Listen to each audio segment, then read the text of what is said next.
But yeah, I just thought we would like say what we've gotten out of the group. I was thinking possibly this could be like, some kind of advertising / for members who don't participate can go back and listen over it. So this is our pitch? Yeah, this is our pitch for the group, for sure. Ooh.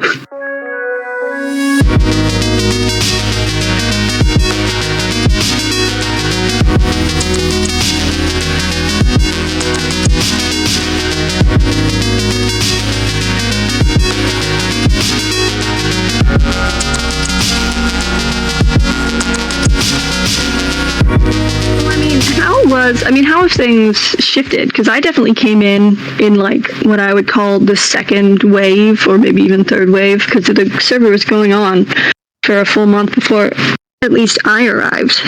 So could you talk a little bit like how things have grown even in just 2 months? I mean, I probably couldn't place the dates exactly, but so it started out as strictly short stories, called it the Short Story Co-op, and I made it basically because I had some stories that I couldn't get published and I wanted to find out why. But then it eventually became novel chapters, whole novels, novellas. You let us grubby novelists in. Yeah, well, no. Grubby? I was talking to one of the earliest joining members, and we ended up sharing novel chapters in DMs, and it kind of just planted the seed, like, maybe I shouldn't limit this to just... You've had a novel you've been hiding from us this whole time? I have several novels that I've been hiding from you all this whole time. There's seriously so much that goes on in my DMs. Like, I'm always talking about it, but yes, there's lots of things happening here. Oh my gosh! Will you ever share? It's up to them. Or only... Oh, wait. Are you talking, well, sure, talking about my own novels? I'm talking about members of... No, I'm talking about yours. Oh, mine? I have no... I want to know. I have no novels. I have tons of short stories and some long ones, but no. Oh yeah, absolutely. I thought you were hiding a novel this whole time, and I was like, but yeah, the short stories are. Yeah. I find that honestly, even as someone who can never get within a word count, I find that doubly impressive because I can never just shut up. So I admire that in people who are much more experienced than I in short stories. Yeah, I'll say it feels like in writing in general, there's a pressure to write novels because they're so much more marketable, apparently. But I think I just took to the medium of short stories, and it just... Well, I mean, I feel like the internet is much better built for short stories than it ever was for novels. So it's just like, at least in distribution of information, for sure. It's a natural kind of thing.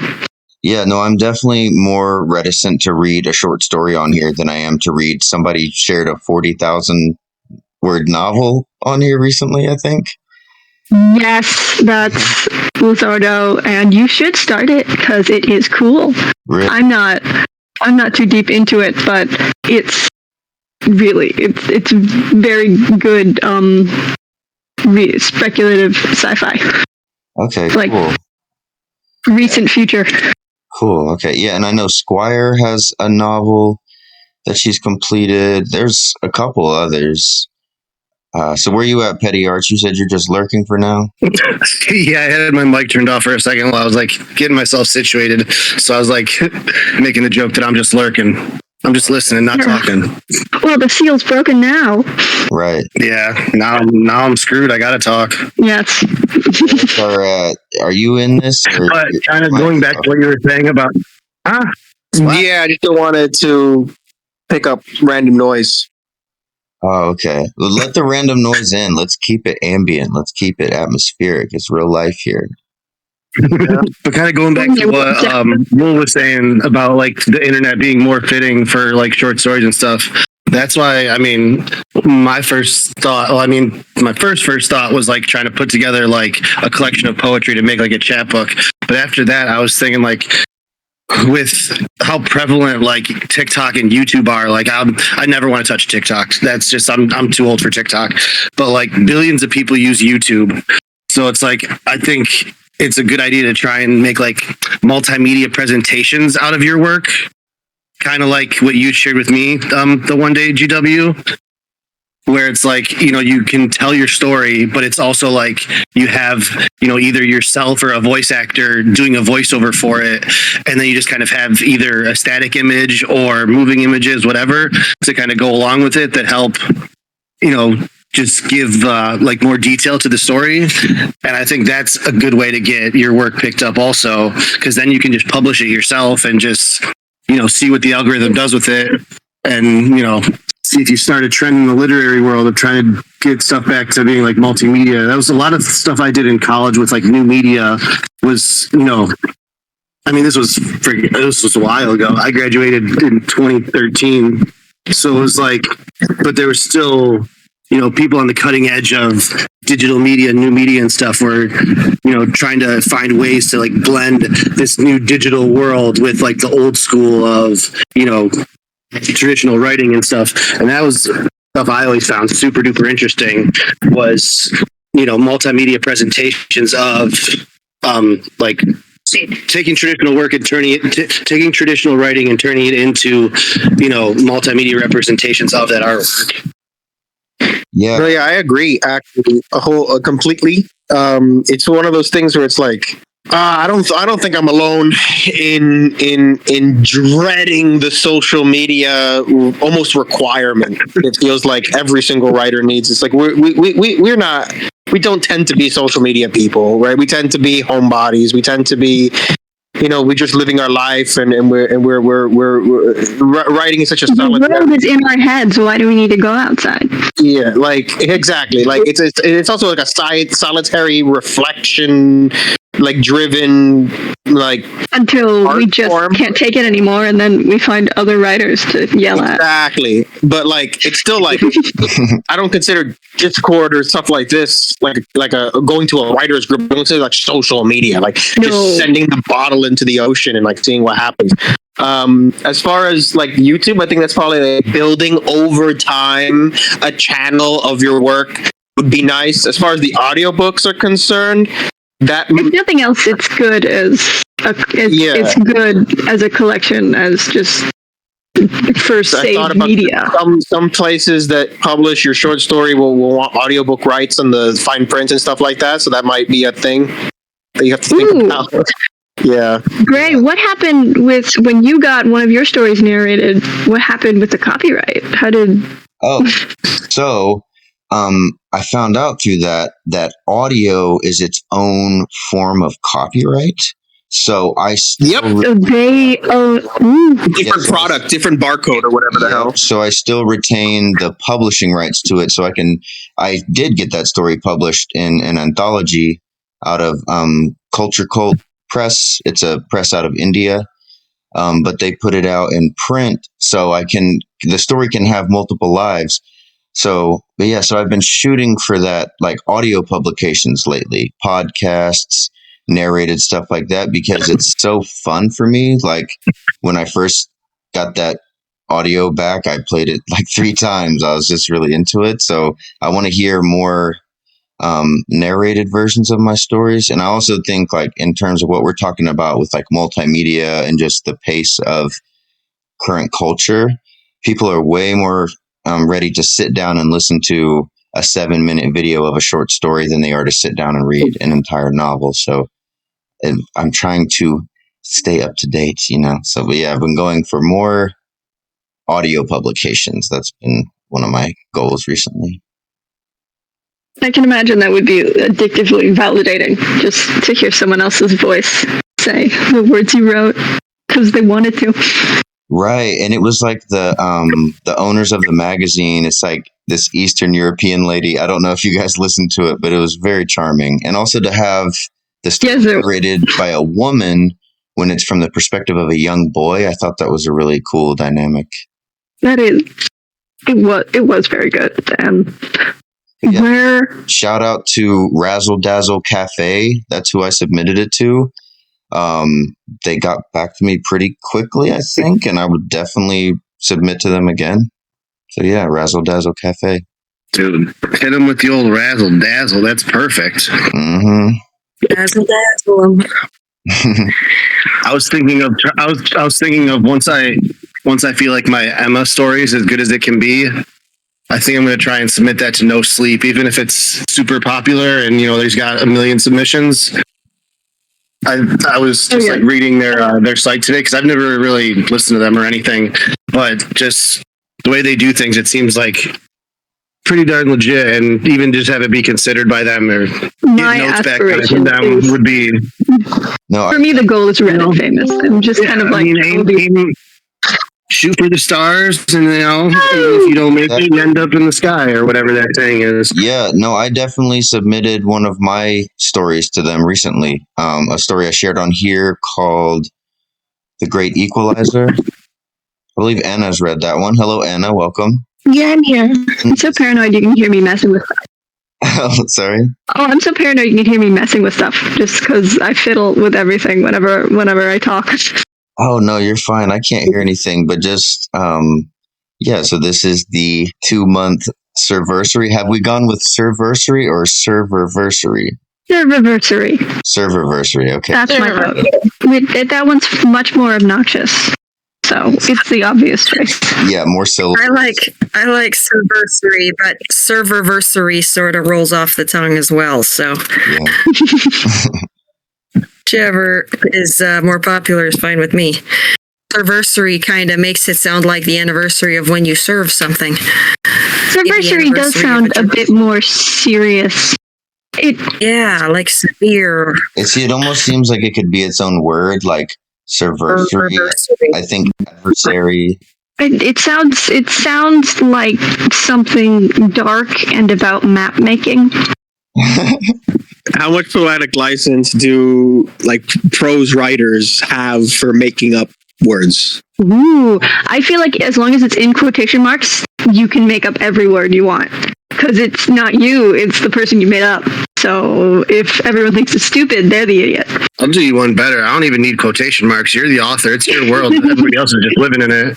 Right, but it's dangerous at the same time. Like, I had a short story that I wrote about a friend of mine, and the inspiration was that he was a publisher of his own magazine, but the story I wrote, the publisher is quite evil. He actually very much took it to heart, and it actually ruined our friendship. Like, we are no longer friends because he read the story and felt I was villainizing him. But at the same time, I was like, look, I'm a writer, my friend. I'm going to choose the pen over you any day. No, if my best friend wrote me into a story and I died, I would be really touched. That would just... He was not touched.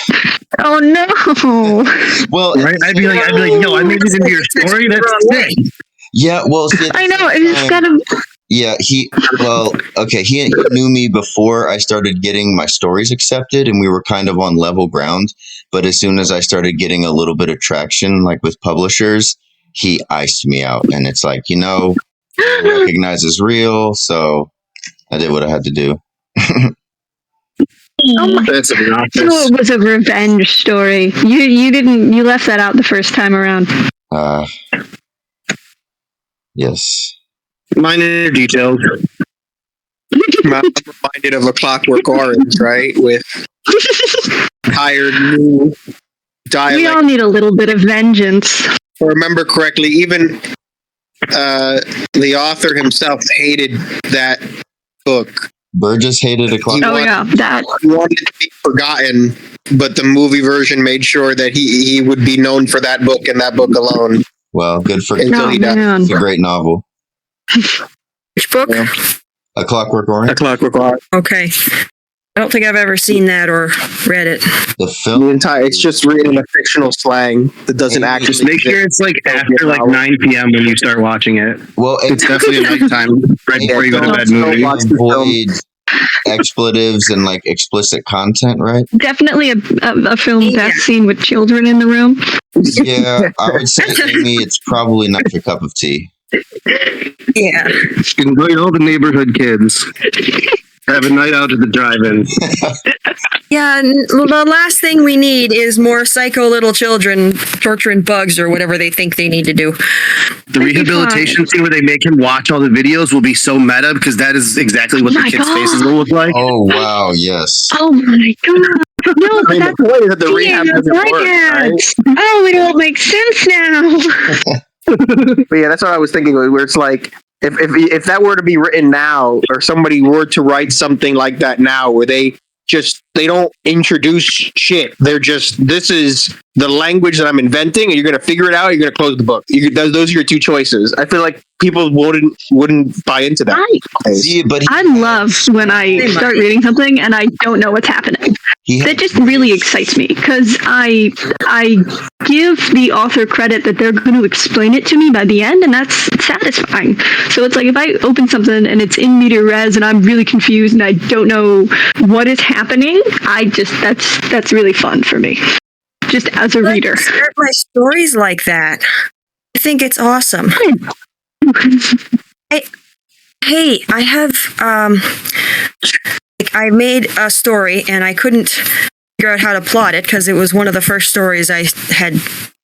It was sort of a short story started and then sort of grew. Might still end up short, but it took me a while to figure out a plot and an ending, and I haven't finished it yet. But I actually did eventually come through. But I still have to write the thing. Anyway, so I started the story in the middle of the exciting scene at the beginning. The guy, and I just love the opening line because the guy screams, "Don't drop me." And so I just thought that was awesome. And so I looked around for other things that, I've remembered that Disney's A Goofy Movie. Anyone seen that movie? I definitely have. Oh, yeah. Yeah. 30th anniversary. Well, the movie starts with Max's dream. So we start with Max going in and having all this wonderful experience and then having a nightmare he turned into his father, and it just sets the premise for the whole show. Makes it perfect. I think "Don't Drop Me" in quotes is fantastic, and I hope you share that on the server really soon. I hope to eventually, once I actually write the thing. Got a bunch of it written. True words have never been spoken. It needs to be written again. You have the first line. That's 90% of the battle for me. Is once that first line is on the page, it just. But that's all I get is first lines. Like, I need the rest of the story. I always have first lines. They're the best parts. Well, share some of them, and I'll help you finish the story. Yeah. As long as it's got a good first line, like you said. That's what Stephen King would always say too. He's like, as long as the first line is good, and the goal should always be just drop the reader in the middle of the story. Like you said, like they'll become acclimated to it once you give them enough information. But just the problem with that story was that it slowed down so much after the beginning. I did finally make an actual climax that made sense. It might not be too exciting, but at least it follows and it makes sense. There's a term for it, and I can't remember. It's like this, like the reward cycle or something like that, where it's just kind of like where you repeatedly just reward the reader with understanding information. And there's a far more technical term that I can't name. Yes, I don't know. But it's like, if you explain everything, you never get that. What, intrigue? Well, yes. Intrigue, but I feel like there's a system. Someone made a chart somewhere, and at some point I read it, and it had a fancier name than intrigue. I'll remember it in 5 years. 5 years? Don't want to wait that long. I think it'd be relatively simple. I know, like, it's more advanced than this. Obviously, you get like the poetic lines, and you have the bangers, and the lines. You're like, oh yeah, and you're in the moment. You're like, I wrote that. You know what I mean? You're in it, right? But like, as far as like the actual like plotting of a narrative, I feel like as long as a writer has like, I can tell the clear plan. By the end, I'm like, wow, they put this together like very methodically, and they pieced it together like for me to come through it. How do I explain it? Like writing yourself into a corner, no resorting to Deus Ex Machinas or Chekhov's gun or something like that, where it's like you can tell they went back to the beginning to add a random line for a Chekhov's gun later that they needed because they wrote themselves into a corner, stuff like that. Like avoiding those kinds of things because it was very intentional. There was intentionality with each scene, each moment is there for a reason. The sync isn't lends the itself word. naturally to natural foreshadowing of future events. Once you have that planned out, you can't really help yourself but want to kind of foreshadow those future events because those are the good parts, right? You want to get to them as a writer. You want to write them, so of course you're going to be hinting at them like eventually this is going to happen. You're going to be foreshadowing, but maybe the reader doesn't catch on to that, and then you read back and you're like, wow, they've been foreshadowing this the entire time, and I didn't catch it. But now that I read it a second time, this is so clear to me. That to me is part of what makes something interesting. The And that epiphany. comes with Would you call that subtext? I just guess call so, it yeah. foreshadowing at the end of the day. Oh, this reminds me. Do I call you Petty? Do I call you Archibald? But when, with your Florida short story, did you write all of those poems entirely after the actual story, the prose? Or were you doing those in tandem? No, I wrote them all after I had finished like my first draft of it. Okay, because it's really it's impressive how well they flow into each other. Because it is a very elegant use of foreshadowing.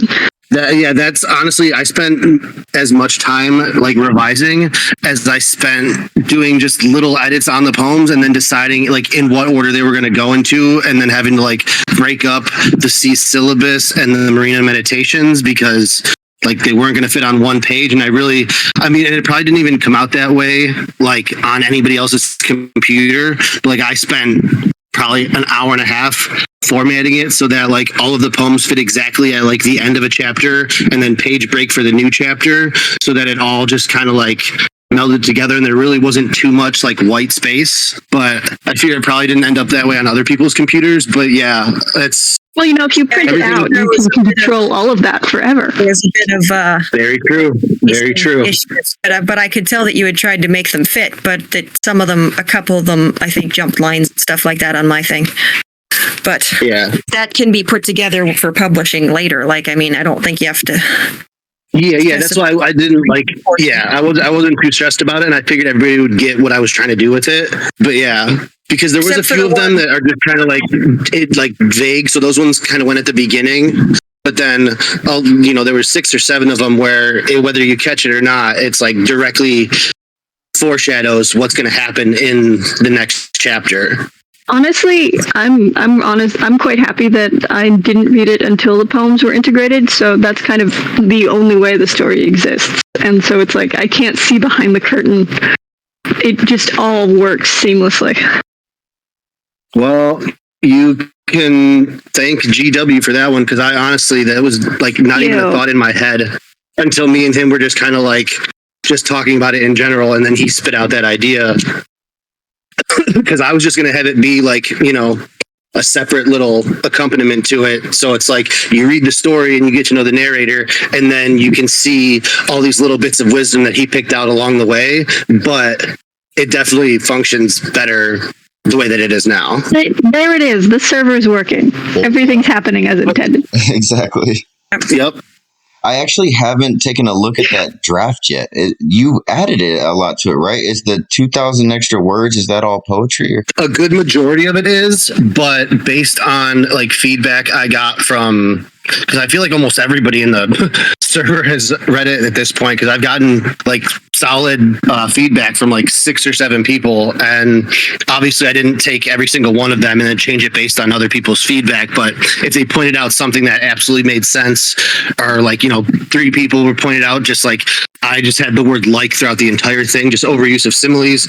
So I tried to like add more figurative language in. I rewrote the first 2 sections and added probably 500 words of that was added to Lila's section. I kind of just like beefed up her character and the narrator's kind of, his mental image and like what he was seeing and everything that he was going through, kind of just opining over. Lila and just gave her a bunch more depth since she's not really in the story, but it's still like a big part of like his thinking, and it's there's a big twist at the end that kind of like brings it full circle.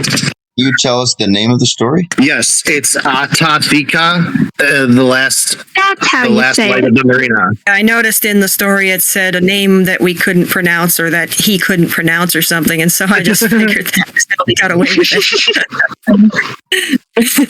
Well, it's not right in front of me right now, but I will tell you, anytime that I type on my phone's keyboard now, AH, the autocomplete just goes straight to Atatika.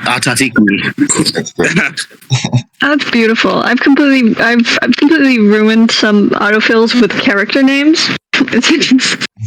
Yeah, the same. I hope I never meet people with the same names as the fake people I've made. Because that would be really awkward for texting. I actually have an issue where I keep like, I default to the same names when I'm drafting. And like, I've used the name John for like 5 different characters. And I'm gonna have to go back and change it. For 8 John. See, that's what It's just everybody's John, man. Just never name your characters and you won't have to worry about it. Perfect. Dude, that's most of the time when I write, I just have like placeholders, and then I'll wait till the story is done, and then I'll go back and almost like change everybody's name. Oh my god, I saw a meme and it was... It works easy too. Well, Character's name terrifies me the most of novel writing. Because like, if you screw that up, that's not just like a quick revision. That's like, yeah. I mean, Control F. No, You can. I was gonna say Control F, replace with. Yeah, exactly. I saw a meme of that where it was like Control H, my main character's name, and his name is Will, and it's like no. That's actually how I worked through most of my simile revisions. Was I just did Control F, the word like, and then just tried to delete every single one, and then rework the sentence.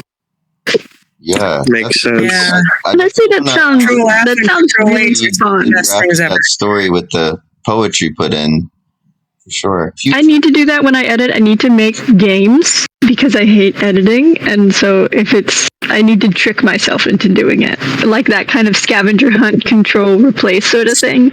Or I will never edit anything. I'll just keep making it longer. I guess that's the difference between revision and editing. Revising, you can still add to it, but yeah, I like to finish things. I think I've said this on here before, but that's kind of my mantra when it comes to stories: is finish things, because if I don't, I wouldn't know if I like finishing things.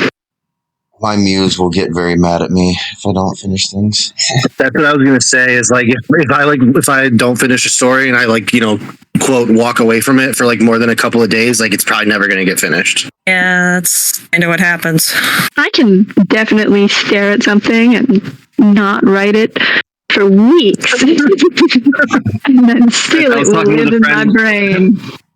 I was talking with a friend who's not in the group, because I was like kind of just like telling him like, yeah, I joined this authors group and it's been helping my writing a lot. And he was like, yeah, I've got this whole book that I've written. And he just literally then just started rambling for like a half an hour. And finally I stopped him and I was like, so how much of this is written down somewhere and how much of this is in your head? He was like, well, details. And I was like, bro, start writing it down. No, it's in my notes app where it's safe. Oh man, I have not notes so apps. I have only one novel in my heart. That's where every great idea starts, is the notepad. Am I wrong? Like on your phone? Yeah. Oh yeah, but you just One note can't per leave it there. What if you lose your phone? I mean, you got to make sure you back that thing up or something. Hey, I am militant about it. Google has all of my information. At the end of the day, like I transcribe it straight, like by hand. Also for me, I don't know about you all, but when I write something twice, it cements it more in my mind. So if I have an idea, I scribble it on my notepad on my phone, then I write it into my notebook. Suddenly I'm twice as likely to finish it because it exists 2 places, like I have more chance to stumble upon it. That's the way human brains work, my guy. The more, Yes, the more repetition or the more senses you use while trying to like memorize something, like every sense that you use is like an extra 20% chance of you like cementing it in your long-term memory. So it's like if you write something and you're also like speaking it out loud, that's the same as like writing it down twice. Wow. I'll do that Well, sometimes. Just a little tidbit for anybody that has memory problems. Right. So I'll do the talk to text. Sometimes, like if I'm driving and the bug hits me and I have to get this idea down, I'll pull it out and then kind of garble. But let's say hello to, is it Xenomouse? Yeah. Hey, can you guys hear me? Yes. Yes, indeed. Welcome. Awesome. Hey, thanks. Yeah, Hi. Xenomouse. Did you know that your profile picture, the circle goes around every time you speak? I do. It amuses me. Oh, wow. That is so cool. That is I don't know that's how a you nice did that. visual element to this whole Money can buy happiness. It can sometimes. The Discord extras are pretty cool. Wow. Yeah. So on that note, Pettiarch, so you boosted the server recently, and I think I asked you what that did. You said it boosted the audio and some other things. Yeah, so I think there's like 3 levels that you can boost a group, and because I have like the Discord Nitro or whatever, I had 2 points to like boost groups, and all it takes is 2 points to get you to level 1. So I was like, where else am I going to use these? And yeah, so it increases the audio quality by 2, so it brings it up to like 128, whatever the measurement is, kilobytes a second. I don't know what the heck it is. You know how like you can have like the group emoji reactions? It allows you like a few more of those that you can like put in custom. More pets. I think that's more pets. More pets, yes. Okay, yeah, that's cool. It came just in time because I just got this idea in my head, the last discussion on here on the voice channel to record this. So yeah, you came in right at the right time. So now we're going to have the crispiest audio to listen to. Thank you for your donation. Yes, for sure. for sure. For supporting. What is the supporting independent journalism? I was going to say supporting your local co-op. Ooh. But, you know, we have co-ops here. Supporting the people that have been giving me writing ideas for the past 2 weeks, keeping me on my toes. Support your local writing cult. Yes. Hold on. All right, everybody. Next month we bring a goat. Yeah. It is a bring your Altar own building lady. 101. I thought you were going to say bring your own goat. Goat yoga. Yeah. Everybody, BYOB, bring your own banana. The cult of writing. You need to have a banana for scale, you know. Perfect. Okay, so level 1 perks, 50 emoji slots. So there's a total of 100 that we have. Okay. 128 audio quality, go live streams at 720p, 60 frames per second, which is higher than regular. Custom server invite background, animated server icon, and then sticker slots and soundboard slots. Animated server icons. I forgot about the soundboard. We got to get somebody on. What? That. You Yeah, I said don't- animate- Oh, that's good. Oh, shoot. What did this man just do? What was that? What did you do? What's happening? What? Tacos. See, look, you can't just drop How do we do jokes, though, because people aren't going to get it. Like, you got to understand the whole lore of this group now with the Taco Bell submission call and all that. Okay, so we have something called Discord Sounds. Yeah, but like, Do something. That's beautiful. That's You can almost. add us. if you want something a little bit more subdued, That's almost. So wait, a little bit more subdued, but you still want to be like, you know, that's a good point you made. We'll give you a little golf clap. Yeah. Oh yeah, golf clap. All right. Oh yes. All right, I'm putting the soundboard away. Ah, there's the duck. No, the enemy. Well, anyway, welcome again, Xenomouse. Hey, thanks. You spark lots of conversation. All right. So for this part of the Also- chat, we're gonna, talk about Ralph Waldo Emerson. I probably shouldn't say anything about him either. It's a very I'm over it. I'm not. That's for the morning. That's for work. I'm not doing that right now. Before everybody's had their coffee. Flashbacks. Books. I don't even know which one his books are. He wrote essays. He didn't write books, right? Yeah, he wrote American correct. Scholar Self-reliant. The Oversoul. on disobedience. Yeah, I have no idea what stuff he wrote. This pre-hippie shit is the best way I can describe it.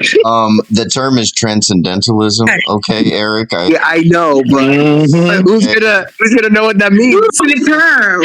Transcending what? Transcending my sanity is what is transcending. He didn't transcend pneumonia. I'll tell you that.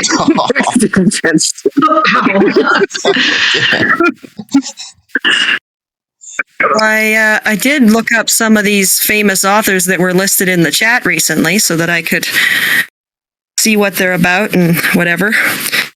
Say something about them. Did someone we were just talking about earlier that somebody liked and you're just dropped into the middle of a story?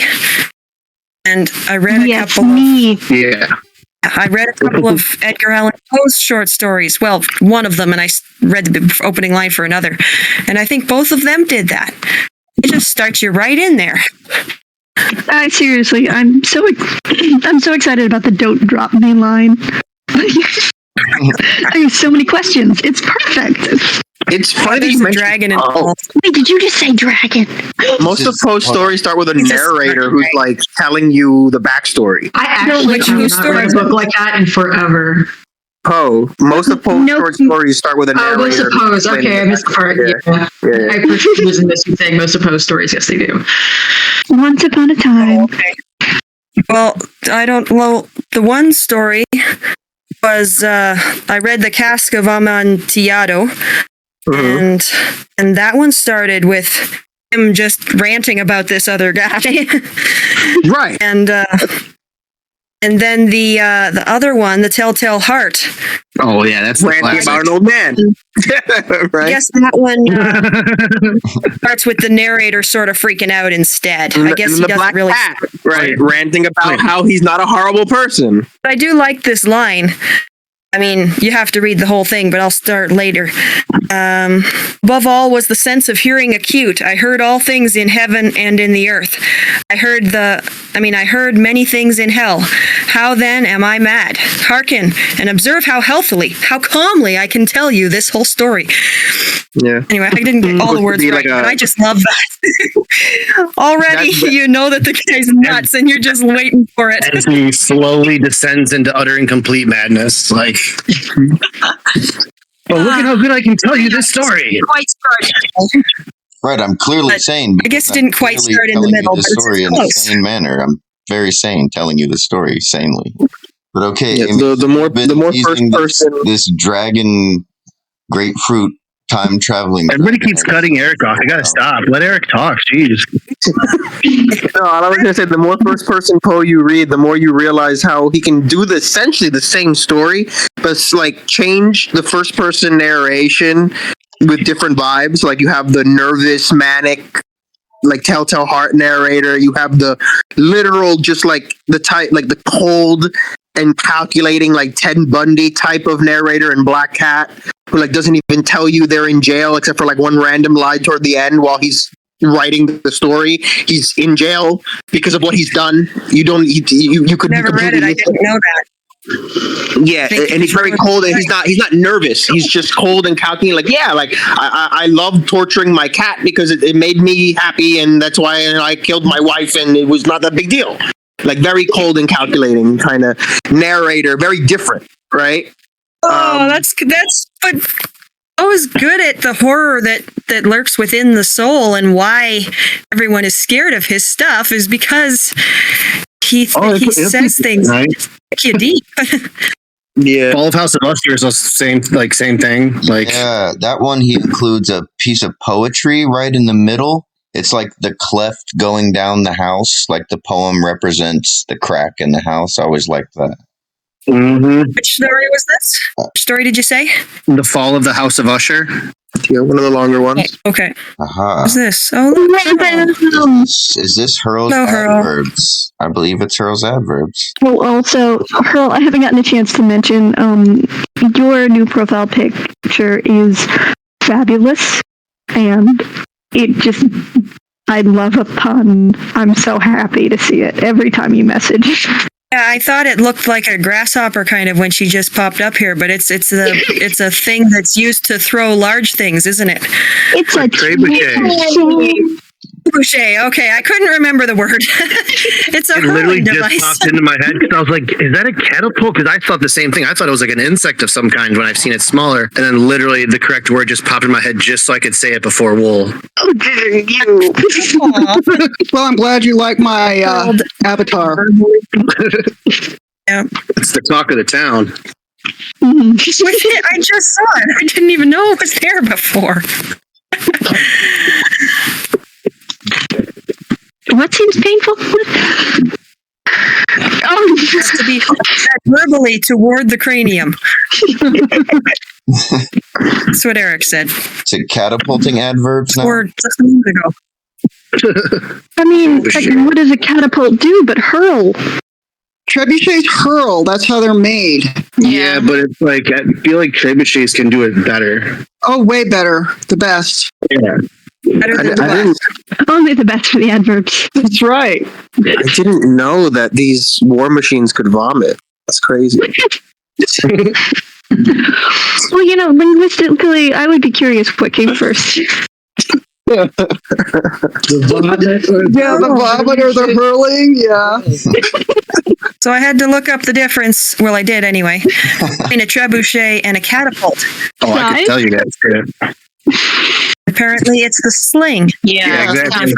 Catapult, you just like pull back, and so you just get that bit of like potential energy by pulling back, and you've got the weight of the device and the power of the nexus or whatever the hell that part of it's called. It's not nexus, but Yeah, like it holds it back with like a rope that you cut, right, or something like that. Oh, Yeah. windlass. Windlass. You put all this science in my writing conversation. I don't like this.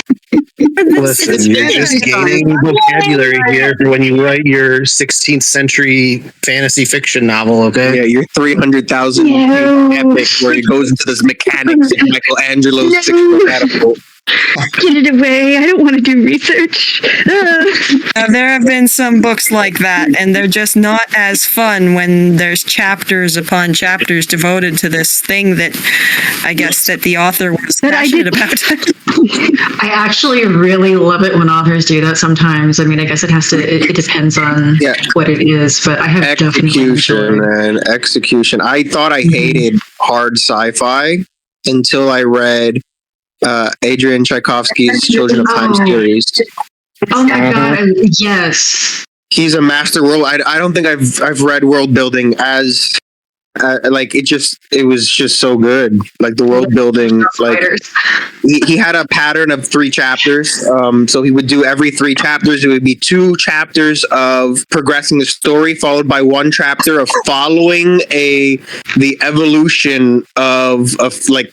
Essentially, these spiders are infected with nanobots that allows them to modify their own genetic code. More complicated than that, but he shows you thousands of years of evolution, of developing culture, of the fall and the rise of politics and government and all these things, like these pivotal milestones. But he gets you invested in the evolution of a species that doesn't exist. Every 3 chapters. And the development of this religion that's built around Yeah. essentially their creator, which And was then- You know, the feminism or pseudo-feminism where the male spiders are smaller than the female spiders, and like they start fighting for male rights because they're treated like slaves, and all this is it's just so well done. While the humans are just being dumb apes on a spaceship. What The humans are just humans. research went into this? He himself, I think he actually works as a biologist, something in biology. So he already has the expertise, similar to like Asimov, I think it was, that had like certain expertise in sciences. So it's very, very reminiscent of that. Yeah. Is the spider thing a cliche at this point, though? Because I read Project Hail Mary by Andy Weir, I think, and that had like spider aliens. Like maybe we should just... They're not aliens. They're actually spiders. They're actually... Yeah. So it was a project. The spiders weren't supposed to fucking be there, basically. Okay. It was supposed to be chimpanzees. But terrorists like ruined That's a everything. big mistake. Yeah, giant Sometimes mistake. you just Now, can't all the control it. insects on this terraformed planet are able to modify their own genetic code. It's just specifically the small jumping spiders that evolved similar to human intellect with culture and everything because they had the ability for language, which they do in real life. They're And able the way to... it's handled, this is one of those situations where the execution is so important because I was really fascinated by how he wrote this stuff. Like it sort of seemed like half nature documentary, but also you were getting like literally the perspectives of the spiders and like how they communicate, which actually did echo how they communicate in real life. And it's fascinating. And you can just imagine little spices, because jumping spiders, they're the little cute ones that everybody likes, right? They're ones that people don't think are creepy. They're the really tiny ones with the Until they big jump. eyes.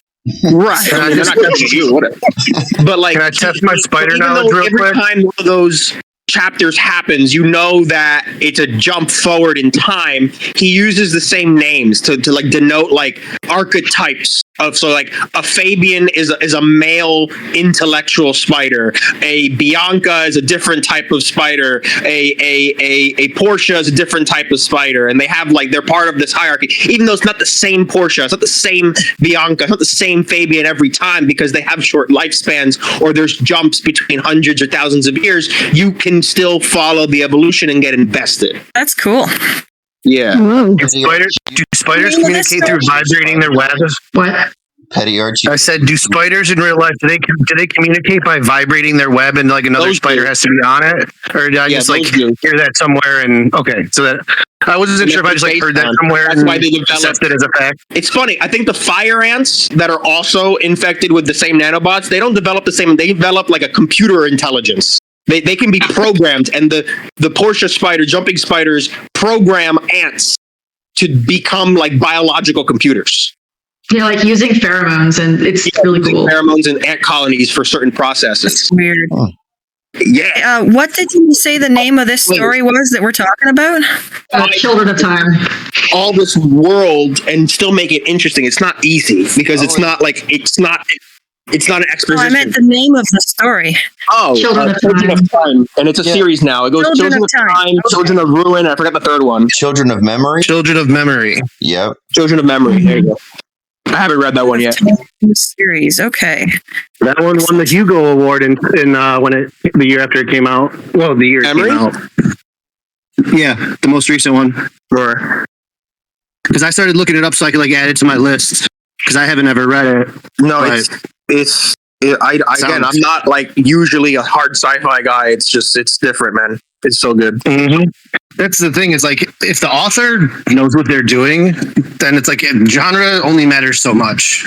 Yep. Yeah, definitely. You appreciate the quality of the writing and the quality of how they can tell a story, or like you said, builds worlds really well. Like that's why it just sounds right up my alley. I love all that stuff. I was invested immediately. I was invested immediately. And again, it's another example of who was talking about. I think it was Amy talking about in media res. Like they throw you into a intergalactic war from the first chapter, and then the war ends, and it fast forwards thousands of years, and you're left with like the remnants of whatever the hell happened to the galaxy after that horrible war, and you don't really like given anything more than that. You just have to pick up the pieces. Yeah, that sounds, and I always assume that like if I know that it's not just like, a high school person writing it, like it's an actual like author and it's been, read by editors and publishers and stuff. If the backstory was important, they would give it to you. Mm-hmm. So it's like you just have to in your mind recognize that you're already in the story, so just pay attention to everything, and you'll get clues for things that matter, and everything else is just superfluous. Like you don't need it, so he's not going to give it to you. And I love stories that are written like that. Like I like stories that leave things open to interpretation or gives the reader kind of some license to create some of the story on their own. And like I think I called it like when I like to write something, and then I look at it as like its own living thing, right? So that other people can still take whatever meaning they want from it, or place whatever the meaning they want in it. And like, if it's different from mine, like that's even better. Like if they relate one to one, that's cool because it like can be meaningful. But if they pick other things out of it that I didn't even necessarily know that I had put in it, or like it's subconsciously there, or like just all those things make it more layered and more rich. And like, I like it more when people pull things from my writing that I didn't even necessarily like mean to put in there, or it's not exactly what I meant. Because to me, that's a function of good writing, is when you're vague enough, but still know how to convey emotion or convey, just certain themes or motifs in a way that people can just take your writing and run with it. And it leaves things open to interpretation. Yeah.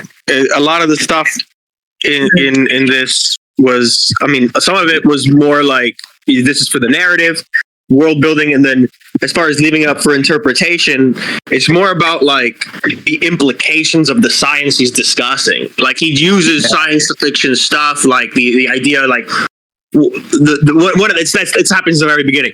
The scientist is responsible for this entire project, like in a panic, she's forced to upload her consciousness to basically a broken machine. So for the rest of the story, she's an AI consciousness. She's eternal, but uploaded to this broken AI. It's literally like it's body horror. Like she's trapped in a broken. And she just it's very reminiscent of I have no mouth but I must scream the entire time. By the end, it's like of the first novel, it's almost like comedic. It's almost like Portal 2 in like Wheatley style comedy in a way, where it's like dark but lighthearted towards the end.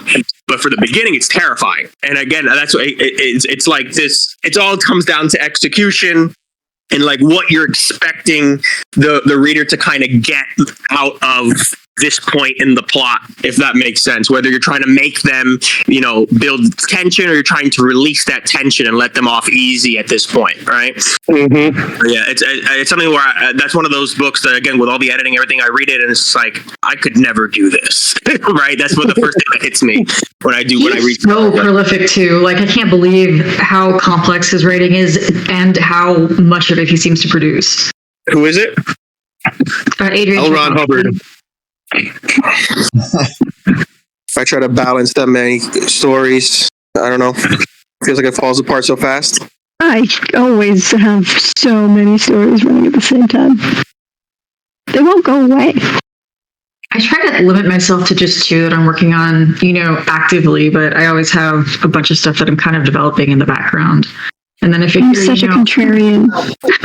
Whenever I try to give myself limits, and then it's like okay, I won't work on that one, and then all I'll think about is the one I said no to forever. Well, see, what I do for that is I'll give myself a day. I'll be like, okay, this is obviously I need to get this out of my system, so I'll give myself a day to just like get my brainstorming out and like just make myself happy, and then I'll move back to the other thing I'm supposed to be working on, because otherwise I'll never finish anything. Well, you're right about the never finishing anything, because that's what I do. That's what you do not do, right? Oh, yes. Just my contrary puns, I guess. Topic, though. I mean, how much of us is the reason why we don't finish something? It's because we're not entirely sure what we even want it to be. This is why I outline we talk about writing and taking time. I like to take a whole writing session and just outlining a piece, because if I know it from start to finish and it feels like there's a good narrative arc, then I don't need momentum. Like I can just take my time and write it. So yeah, I'm one of those, how you say, swoopers and bashers. Like bashers write like page 1. You just made that up. Oh, this is Vonnegut. I don't know that phrase. I've heard like architect versus pantser. No, Pettiarch. Right, yeah. This is Kurt Vonnegut in an interview. He said there's swoopers and bashers. Bashers write as they go, pantsers, if you will. And then swoopers are ones who write the whole, they know it from start to finish, outliners. Yeah. All right. Yeah. Well, if we're going to talk Vonnegut, tell me what a grand falloon is. A grand balloon is like Hoosiers. Okay. Okay, so like Hoosiers, that's a grand falloon. It's like a Hoosier. false connection that people have. Don't test me, brother. I don't even understand these words. You're not speaking English here. What do you call someone who outlines the entire thing? Cheers, Soma and Grand Falloon, man. It's the first draft, hates it, and then gives up. Wait, hold on, Eric. Could you say that one more time? What do you call someone who outlines the entire thing for 6 years, gets 10,000 words into the first draft, realizes it's not working, hates it, and then gives up? Yeah, Writer. Panther in denial. Writer. They should just give up. Tell them to give up. Okay. All right, perfect. I'm gonna head out. Give up. See you guys. They're not. I said that's called. Of course. When you say swooper is like the equivalent of an outliner, Yeah. like and you say you are one of those, do you write it you do the one fell swoop chronologically? Yes, Like, at least in the order of the story? You do. I do. I don't. Yeah, so we talked about, I outline, yeah, and then I hopscotch about whatever looks fun. Mm-hmm. But yeah, some people. I'm actually trying the outline technique for the first time. For the first time? For the first time, yeah, with my Gator Boy story. Oh my god, you're coming to the dark side. 'Cause I just had so many ideas You'll for it, and I never was like, stop planning. I'm gonna lose half these ideas if I don't just say like, okay, I'm gonna have 30 chapters and then just assign an idea to each chapter. And so I've got and I haven't like I literally like That's my so entire fun. academic career of writing, I literally would tell my teachers, like, they would say like an outline is part of the assignment, and I would literally go to them after class and be like, listen, I don't do outlines, I just write. So like as soon as I get less than like a 90 on a paper, I'll give you an outline, but like if I just write you a good essay, then like let me not write outlines. And like all of them said, okay, that's fine, as long as like, and my writing was never, not like an A or A plus. So I literally just never have done outlines. But I know that if I want to write anything that's, a true long form prose or a novel or anything that's of any kind of length, there's no way you can't have an outline. I don't have an outline. Well, actually, that's a lie. I do have an outline, but only after the first draft is written. And it's part of my revisions process. I should have said for me it would be impossible. Gotcha. Like everybody's different, but yeah, like Yeah. I would never be able to. That's different. Oh my gosh. That's so Lots of trial and error. So do you make the outline out of the first draft, or do you make the outline from memory of like what's important now that you know the ending? So what I do, I do, it's like the first draft is very rough, and it's just me kind of trying to figure out what the story is. And I've learned that I have to do it that way, because if I try to work from an outline, it fucks itself up after like the first 5 chapters. But for some reason, I know what the reason is, but it's not worth like going into right now. But if I just like do a rough draft, I can get all the way to the end, and it actually feels good and makes sense. And it's not going to be perfect, but what I'll do is I'll outline what I've already got, just as it is, and then I'll go back and think about like, okay, what am I missing? What are the ideas that I meant to include that I didn't? What are the things I wanted to talk about that I didn't get to talk about, and where can I work those in a way that'll feel natural? And I'll kind of revise the outline to include those things. And then when I'm revising that rough draft, that's what I do. I revise it according to the new outlook. When you say stuff that you wanted to talk about that you didn't, are those like themes that you discovered along the way writing the first draft, or is that just ideas that have been in the back of your head from the beginning? Kind of both. Like there are definitely, because I'm a very intuitive writer, there are definitely going to be themes that emerge that like I don't always know. I mean, I know what I'm writing about on the surface, but I don't always know when I'm writing it, what I'm writing about underneath the surface. Like it's hard to talk about this without sounding really gloomy, but I promise you it's not. But like there was this one story that when I got to the end, I realized it was about me dealing with my mom's death. So I was able to kind of go in and layer those things in, during that. It's what you unearthed in the actual writing process. Right. Yeah. That's cool. I think I'm at the point, if I ever want to complete a novel, that's probably going to be my process as well. because Yeah. it's one of those things where it's been years, like, and obviously it's not the same. I say 6-7 years. It's not been the same. It's same by file name alone, right? It's after that many years of plotting things down, file after file of and it's not just files. It's like notebook. Like it's an idea for me that I keep coming back to, which is why it's like I've had a lot of ideas for novels, but it's the same idea that I keep coming back to. I really want this out at some point, out of my system. But it's one of those things where I've outlined. If I've tried to create a story in this world, the world is very fleshed out at this point. I love the world I've created, but the plot outline I created for my first draft, trying to plot out the story with characters and what they're going to experience in this world I've created, it falls flat when I actually go to try to write that out. And if That's the experience I have with outlining. I completely get that. Yeah, it's just I'm going to end up throwing what I already the 10,000 words that I have from last summer. I'm going to end up throwing that all away and just starting from scratch again and just trying to just letting the characters breathe and then just letting them talk to me. And then I already have the world. I have all this stuff I can call back on, and I don't need to me that's the hardest part. The characters and the journey they take, like that comes so much more naturally to me just in the moment. And if I try to force that to fit the outline, it's going to be rigid. It's going to be like a checklist that I'm following. And that doesn't, it just falls flat every single time I try. It's probably not surprising to hear that I really don't resonate with most books on writing because they almost always focus on outlining and plot points and that kind of structure. But there's one that you might like based on what you're saying now. It's by Robert Olin Butler. It's called From Where You Dream.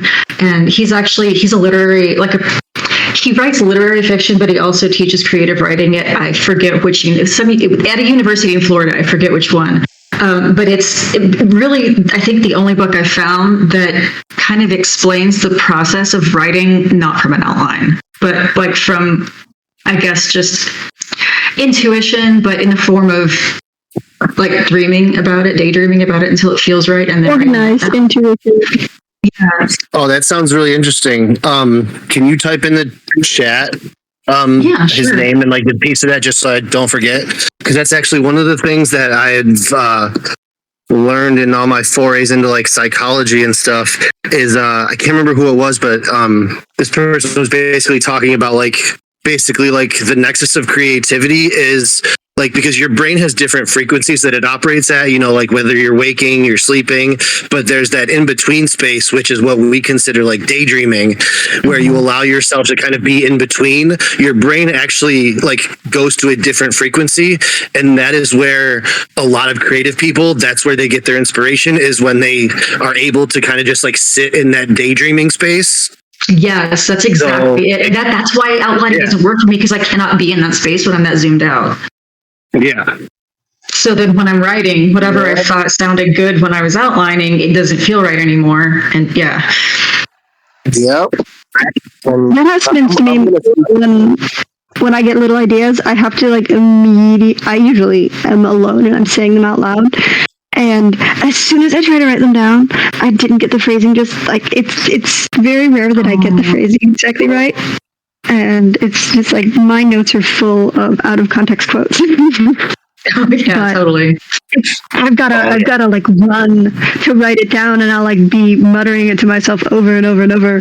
I'm usually in the car, and I've just gotta choose in that moment. It's like, wow, I can't park. Do I risk death to write this down?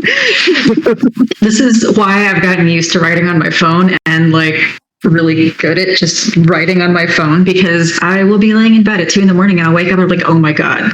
And if I trust myself to remember it in the morning, it's not going to happen. That's when you just turn it into a song so that you can save it to your memory. Like Petty said, you just start singing in the car, random prose to random melodies. Oh yeah. I just talk through like entire conversations back and forth, and then I'll get a line that's good, and then I'm just saying that one over and over and over and over again until I'm parked so that I remember it. Wait, like the exact way. This is how you write dialogue, Woul, is you speak it aloud. Oh, a lot. Don't we all talk it to ourselves? I love my villains. I love making villains. Yes, your Like- monologuing. It's so fun. It's tough, dude. Like I have to blame Bradbury for that one. Captain Beatty is something else. I blame anime. That's where, honestly, when everybody was talking about the authors they don't like, I was like, yo, if somebody says like Bradbury, Vonnegut, or like one of my top 5, I'm just gonna smash my phone.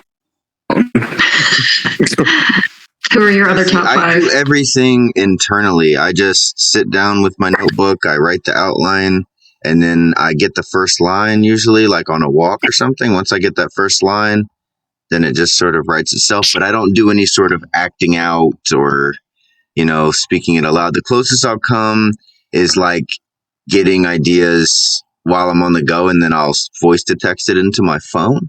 But there isn't anything performative about my writing, I guess. I'm just sitting down and penning it. But I also do everything by hand. You've just listened to the first ever recorded discussion from the Storycraft Co-op.